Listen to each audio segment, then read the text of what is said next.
अस्सलाम वालेकुम, welcome back to औरत कार्ड। पिछले महीने बीबीसी ने एक डॉक्यूमेंट्री रिलीज़ की जो 2002 में गुजरात में कत्ले-आम हुआ था, उसके ऊपर उन्होंने रिलीज़ की और उस डॉक्यूमेंट्री में उन्होंने ये एग्ज़ामिन किया गया, ये दिखाया कि मोदी साहब का जो इस वक़्त प्राइम मिनिस्टर है इंडिया के नरेंद्र मोदी, उनका उसमें क्या रोल था, जो आपको भी पता है। आपने सुना होगा इस डॉक्यूमेंट्री के बारे में, आपको 2002 के राइट्स के बारे में भी पता होगा जो गुजरात में हुए थे और वहीं से फिर मोदी साहब की गुड्डी जो थी वो उड़ गई थी। तो उस डॉक्यूमेंट्री के ऊपर हम आज बात करेंगे, लेकिन उसके अलावा हम ये ज़रूर बात करेंगे कि उस डॉक्यूमेंट्री के ऊपर रिएक्शन क्या आया इंडिया की तरफ से। एक इतना एग्ज़ैजरेटेड रिएक्शन आया, जैसे पैनिक फैल गया हो वहाँ पे।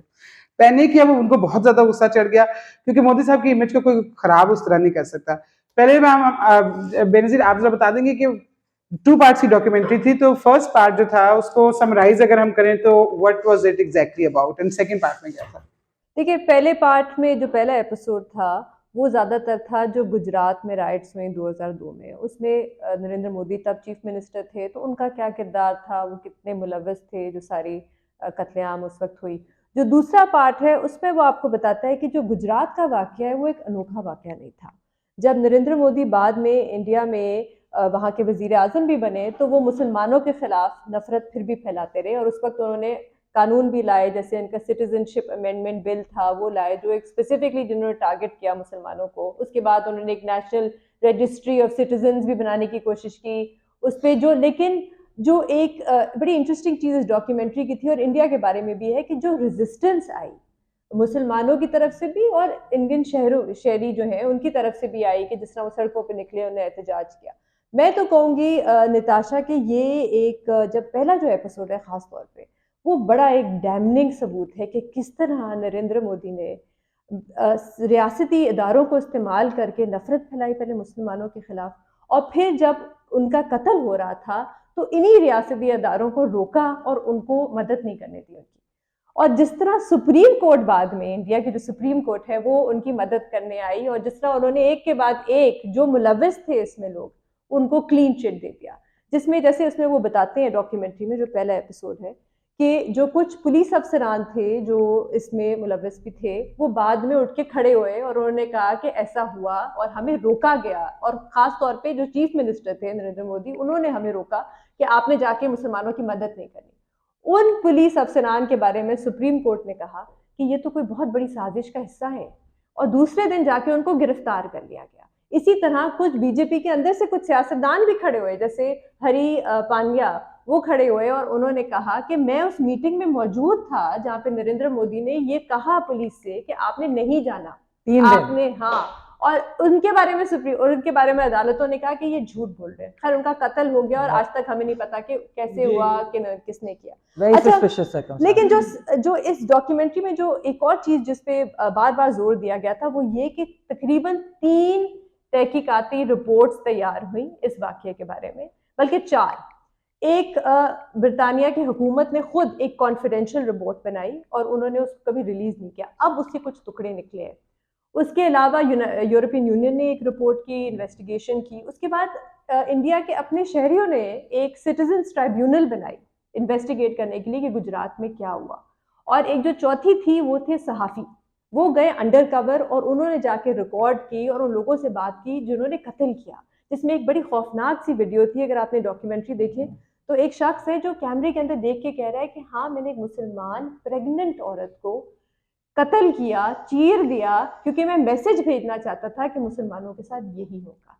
अच्छा, ये जो ब्रितानवी हुकूमत ने जो रिपोर्ट इन्वेस्टिगेशन कराई, उन्होंने छुप के उस वक्त कराई, अब उन्होंने अपने ऑफिशियल लेवल पे, उसके बाद उसको उन्होंने कॉन्फिडेंशियल रख दिया। जाहिर सी बात है, डिप्लोमेटिक रिलेशंस होते हैं। इस रिपोर्ट में क्या था, कैरेवन मैगजीन है इंडिया का, एक बड़ा लेफ्टिस्ट मैगजीन है, उन्होंने कुछ पेजेस इस रिपोर्ट के निकाले। उसमें लिखा हुआ था कि जो गोधरा में जो इंसिडेंट हुआ, जो ट्रेन का वाकया हुआ, जो उन्होंने कहा कि मुसलमानों ने किया है, जिसकी वजह से फिर वो गए और गुजरात में जाके उन्हें कत्ल-ए-आम किया, वो कहते हैं कि वो एक बहाना था। वो बेसिकली एक बहाना ढूंढ रहे थे, और अगर उनके पास गोधरा ना होता तो कोई और वो बहाना ढूंढते और जाके मुसलमानों को टारगेट करते। दूसरी चीज जो उसमें कहा गया, उन्होंने कहा यहाँ पे, और ये लफ्ज रिपोर्ट में लिखा हुआ है, बरतानवी हुकूमत कह रही है कि एथनिक क्लेंजिंग हुई मुसलमानों की। एक बड़े सिस्टमैटिक तरीके से कंप्यूटराइज लिस्ट थी मॉब्स के पास कि यहाँ पे मुसलमान रहते हैं, इस घर में इतने मुसलमान रहते हैं, वहां पे वो गए और जाके उन्होंने उनको कत्ल किया।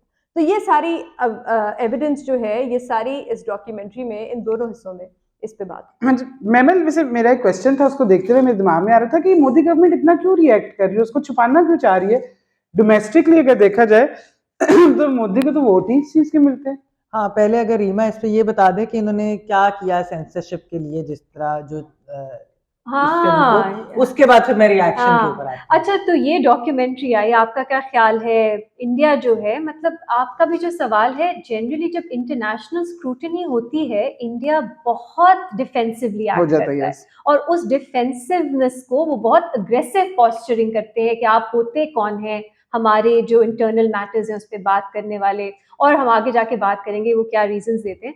तो जब ये डॉक्यूमेंट्री आई, इंडिया ने अपने कुछ कवानीन इस्तेमाल करके ट्विटर, यूट्यूब और सोशल मीडिया से वो बिल्कुल इरेज कर दी, बैन कर दी कि ये इन प्लेटफॉर्म्स पे इस्तेमाल हो ही नहीं सकते इस डॉक्यूमेंट्री को दिखाने के लिए। और बहुत ज़्यादा क्रैकडाउन हुआ उन पे जो इस डॉक्यूमेंट्री पे बात कर रहे थे। कुछ यूनिवर्सिटीज़, कॉलेजेस में वो दिखाने की कोशिश की, वहाँ उन्होंने क्रैकडाउन किया। तो एक बहुत ही चिलिंग एटमॉस्फेयर था सेंसरशिप का। सुप्रीम कोर्ट में भी एक पिटिशन गई, उसमें उन्होंने कहा कि पूरा ब्लैंकेट बैन होना चाहिए इस डॉक्यूमेंट्री पे, लेकिन सुप्रीम कोर्ट ने कहा कि नहीं, ये एक्सेसिव होगा और हम ये नहीं करने देंगे। लेकिन सुप्रीम कोर्ट की हम बात करें, मैं कहूँ कि पिछले साल जो सुप्रीम कोर्ट की ज़किया जाफरी के केस में जजमेंट आई थी, डॉक्यूमेंट आपने भी उसकी बात की, बहुत पढ़ने वालों को नज़र आता है कि ये एक फेयर, इंडिपेंडेंट, इम्पार्शल अदलिया की जजमेंट नहीं है। उसमें जिस तरह की बातें की हुई हैं कि उन लोगों को अक्यूज़ किया है कि जो अभी भी जस्टिस के लिए स्ट्रगल कर रहे हैं, कि आप जो है you are keeping the pot boiling, मतलब कि आप खत्म नहीं होने दे रहे एक चीज इंसाफ। इतने साल पहले, आप क्यों अभी भी इंसाफ मांग कर रहे रहे हैं। और दूसरा, उसमें उस तरह की चीजें थी कि नहीं, लॉ एंड ऑर्डर इश्यू तो हो जाता है, इसको आप कंस्पिरेसी नहीं कह सकते। और जो बेनजीर ने बात की, आपके पास इतना एविडेंस है कि ये regular law and order issue नहीं था, इसमें एक प्री प्लानिंग थी, एक पूरा उसका स्टेज था जिसमें आपने, वरना आपको कैसे पता है कहाँ मुसलमान रह रहे हैं, कहाँ रह रहे हैं। इसके अलावा एक और हमने देखा बहुत अफसोसनाक वाकया कि बिल्किस बानो वाला, जिसके अंदर आपने एक तरह से पार्डन कर दिया जिन लोगों ने इतना हॉरेंडस, इससे बदतरीन जुर्म, जुल्म आप सोच नहीं सकते। अगर आपने पार्डन करना है इस तरह, मतलब कैसे कैसे लोगों को आवाज उठाने पे आप अरेस्ट कर रहे हैं, और जो कन्विक्ट हुए हैं एक इतने संगीन जुर्म के लिए, उनको आप पार्डन्स और एमनेस्टीज दे रहे हैं। तो सुप्रीम कोर्ट का रोल, चले मोदी की डॉक्यूमेंट्री पे बैन वाले की हद तक उन्होंने कह दिया कि नहीं, ब्लैंकेट बैन जो है वो एक्सेसिव होगा, लेकिन और भी पिटिशंस हैं जो कह रही हैं कि आपने ट्विटर, यूट्यूब वगैरह पे भी क्यों बैन किया है, वो अभी पेंडिंग है। मेरा ख्याल है अभी कुछ हफ्ते, महीनों में उस पर फैसला शायद आए, by then it will be too late, मतलब आपने क्यों करना है। तो इंडियन सुप्रीम कोर्ट का भी रोल हम देखते हैं। चले, इस पिटिशन पे उन्होंने उसको डिसमिस कर दिया, लेकिन ओवरऑल इस पूरी चीज में आप सुप्रीम कोर्ट के पास इंसाफ के लिए जाते हैं, और उन्होंने कहा कि अब सब, क्योंकि, और हम इंडिया में बहुत सुनते हैं, उनके जो लिबरल प्रोग्रेसिव वॉइसेस भी हैं, वो कहती हैं अब let's move on, let's move on, इतने साल हो गए, हमने अब आगे बढ़ना है।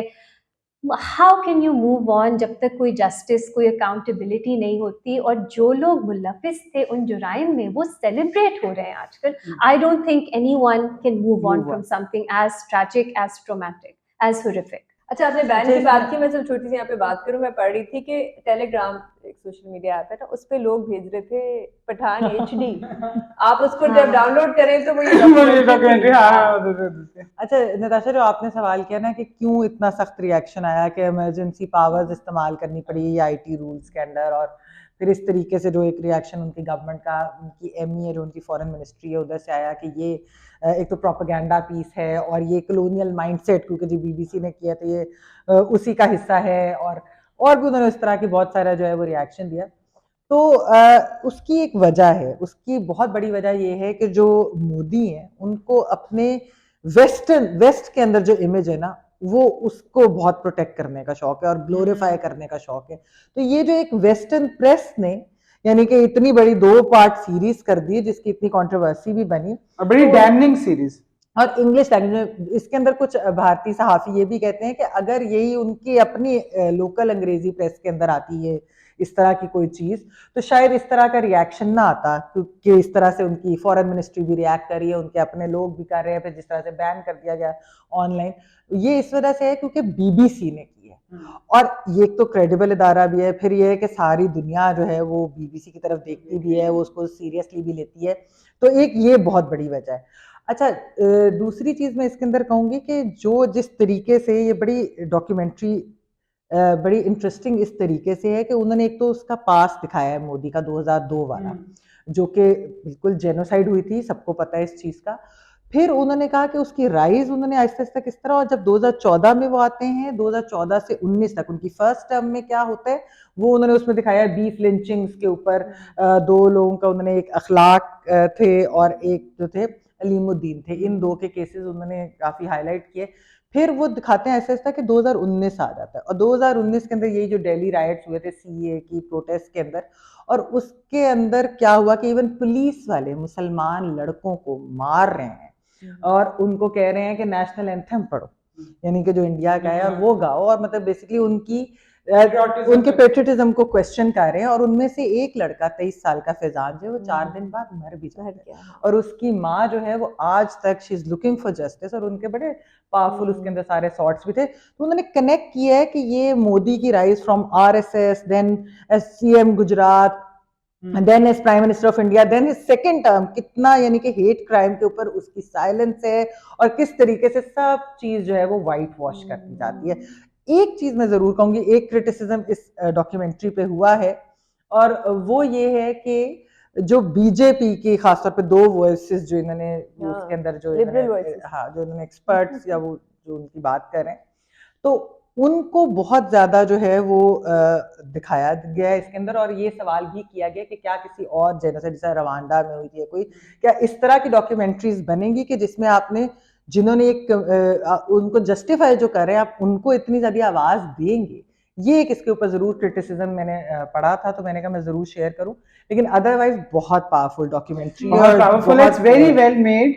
बीबीसी की मतलब अदर देन दिस कि वो बीबीसी की है, it plays like a thriller. अगर आपको सब्जेक्ट में इंटरेस्ट भी नहीं है, अगर आपको शायद इंडिया में या गुजरात वाले सीन में जो गुजरात राइट्स हुए थे उनमें आपको इंटरेस्ट भी नहीं है, तो फिर भी इट्स सो वॉचेबल, बिकॉज वो जिस तरह उन्होंने उसको स्टेज किया और जिस तरह उन्होंने उसको प्ले किया, तो एक इसमें मैं जरूर चीज कहूंगी कि ये जो एक पुलिस वालों की तो वायरल वीडियो हुई थी, जो जामिया मिलिया के अंदर जो इन्होंने स्टूडेंट्स के साथ वायलेंस कमिट की थी, वो उनकी पुलिस ने, उनकी रियासत ने, वो वैसे दिल दहलाने वाले हैं। यानी कि वो सीन्स जब, हालांकि उस वक्त हम फॉलो भी कर रहे थे, देख भी रहे थे, लेकिन जब आप दोबारा देखते हैं तो उसका एक इम्पैक्ट, सफूरा उनकी जो थी स्टूडेंट जिसके साथ केस अब तक चल रहा था, अभी जाकर कहीं खत्म हुआ। तो 2 things to add आपके सवाल के जवाब में। आई थिंक मोदी इज 2 उनकी इमेजेस हैं जिनमें एक कॉन्ट्रडिक्शन है, and he is trying to do both together. एक for the Indian people, strong man, communalism को बहुत ज्यादा इस्तेमाल करने वाले, पॉलिटिक्स में मजहब को इस्तेमाल करने वाले, और दूसरी तरफ he wants to be a global sort of statesman. So उन दोनों में there is a clash. So जो चीजें उस क्लैश को ज्यादा आपको दिखाएंगी, एक्सपोज करेंगी, उस पर क्लैम्प डाउन भी उतना ही होगा।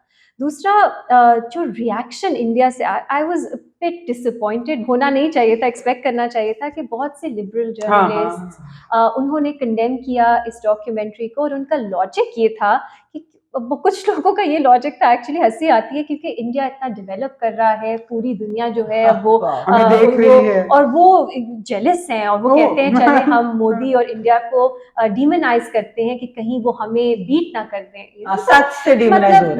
दिस इज बहुत सी लिबरल वॉइसेस इंडिया की जो वो इतनी अब खास लिबरल रही नहीं है, कोऑप्टेड हो गई हैं वैसे। वो जो डॉक्यूमेंट्री थी उसमें एक और चीज भी बहुत वाज़ेह थी, और वो ये कि नरेंद्र मोदी साहब को कोई रिग्रेट्स नहीं है। उन्होंने बल्कि एक छोटा सा एक क्लिप चला था उसमें कि बीबीसी को उन्होंने इंटरव्यू दिया था गुजरात के बाद जो वाक़या हुआ था, जिसमें जो सहाफ़ी थी उन्होंने पूछा कि आपको लगता है कोई चीज़ ऐसी जो आप ठीक कर सकते थे, आपने गलत की उस वक्त, आप चीफ मिनिस्टर थे। तो उन्होंने कहा हाँ, एक चीज़ मैंने गलत की, और वो ये थी कि मैंने मीडिया को सही तरह कंट्रोल नहीं किया। और एक लाइन थी जो मुझे भूलती नहीं है, वो थी मरियम की, जिनके शोहर को कत्ल कर दिया था लिंचिंग में। और उन्होंने कहा कि जब उनको मार रहे थे और कत्ल कर रहे थे तो देखने वाले बहुत थे, बचाने वाला कोई नहीं था बस। और ये सारी लिंचिंग इसमें ना रीमा एक चीज है कि जो क्योंकि ये लोग यही बात कर रहे हैं कि ये शायद ग्लोबल ऑडियंस के लिए बनाई गई है, क्योंकि इंडिया में तो सब लोगों को पता है कि मोदी की क्या पॉलिटिक्स है, सब कुछ है। लेकिन एक बात जो इसके अंदर ही एक एक्सपर्ट बताते हैं, वो ये कहते हैं कि जो वैसे दुनिया जो है, खासतौर पे जो वेस्ट है, वो इग्नोर कर रहे हैं सारी हाँ, बिल्कुल, messages को, बिल्कुल कर क्योंकि रहे हैं। इंडिया को बहुत बड़ी यूज करना बात है चाइना के चाइना को हाँ, बैलेंस करने के चाइना लिए। के तो ये बहुत एक इम्पोर्टेंट चीज है ग्लोबल ऑडियंसेस को, तो ये बात पता चल जाएगी। लेकिन ऐसा नहीं है जिस तरह ये जैक स्ट्रॉ की जो ये ब्रिटिश फॉरेन ऑफिस की जो रिपोर्ट भी थी, ऐसा नहीं कि उन्हें पता नहीं ढका छुपा है, है, हाँ। लेकिन वो चाइना की वजह से जो है इन चीजों के ऊपर पर्दा डाला। एक आखिरी छोटी सी चीज, I think there is a lesson in this entire episode for countries like Pakistan also. अगर ये डॉक्यूमेंट्री पे इस तरह का रिएक्शन इंडिया से ना आता, शायद बहुत से लोग देखते भी नहीं। सो समटाइम्स ये बहुत काउंटर प्रोडक्टिव होता है, आप सेंसर करने की कोशिश करते हैं, वो एक takes a life of its own, और लोग क्यूरियस होते हैं एंड पीपल स्टार्ट वाचिंग, वो एक एक्चुअली एक you know it becomes viral, specially जितना खौफनाक आपका क्रैकडाउन होता है। दूसरी चीज़ ये, आई हैव टू से, पाकिस्तान में भी जो इस तरह की हम आपकी इस्टेब्लिशमेंट ख़ास तौर पे उस पर अगर कोई डॉक्यूमेंट्रीज बने, फिल्म्स बने, मैंने कुछ फिल्म मेकर्स हैं वो आपके यहाँ पे ह्यूमन राइट्स इश्यूज़ पे कोई फिल्में बनाते हैं, उनको जिस तरह हाउंड किया जाता है, उनको जिस तरह हरासा किया जाता है कि आपने पाकिस्तान का नाम बदनाम कर दिया, आपने ग्लोबल ऑडियंस के लिए ये फिल्में बनाई। सो मेरा ख्याल है ये इतना counterproductive and we don't, हम शायद इंडिया का एग्जांपल एक फ़र्क है क्योंकि वहाँ पे समवन हु वाज कंप्लिसिट, मतलब ये मैं अंडरस्टेटमेंट है, इतनी एथनिक क्लेंजिंग कहा गया जो गुजरात में हुआ, वो प्राइम मिनिस्टर हैं।